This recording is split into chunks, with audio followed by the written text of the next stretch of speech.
today, there is no Solana futures ETF. There is no any other altcoins futures ETF. So that might be one of the reasons that the governments are still seeing how to approve this spot ETF without a futures ETF, and they haven't experimented with it enough. But I think this is changing, and probably end of this year or next year that we are seeing a lot more other altcoins ETF being approved. For the past few years, and also the price appreciation went pretty well, but just suddenly it went like 90% down. And does that make it a scam? It's very tricky. It's just like for us as a platform, as a centralized exchange, we don't have the say of naming them a scam. As far as they are still working hard on their projects, I think it's a legit project. But along the way, we do have our delisting process. Like if we think this project doesn't have liquidity, there's no people interested in it, or it has a too much price drop.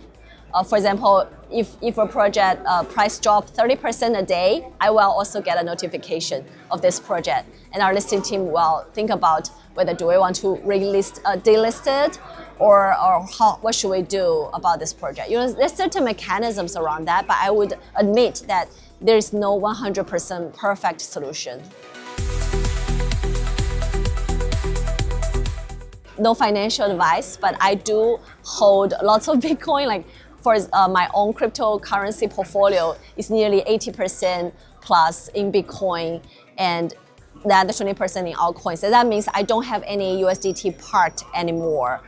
I did buy some Bitcoin when it was at 75K, and at this moment, I'm not doing anything. I'm not continue buying, I'm not selling either, because in my opinion, Bitcoin in the long run still has lots of potential. I do think Bitcoin can reach 1 million in the upcoming 10 years.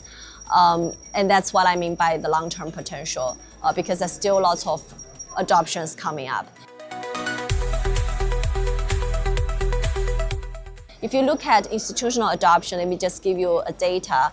So as of end of 2024, there are about 75 public companies in the world that has Bitcoin as part of their strategic reserve. Public companies in not just US, but also Canada, Japan, certain other stocks, including even Hong Kong.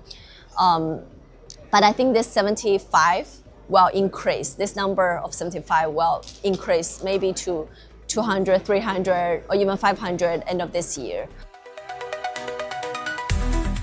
So so we are going to announce a big registration this week or next week, which is in Latin America. Can't name the country yet, but it's a major country in Latin America that we got our license. And back to your question, for Vara, we've already submitted our application. I'm expecting to meet certain governmental officials, maybe from Vara, and I've done that with certain other regulators like El Salvador, who welcomed us to establish an office there.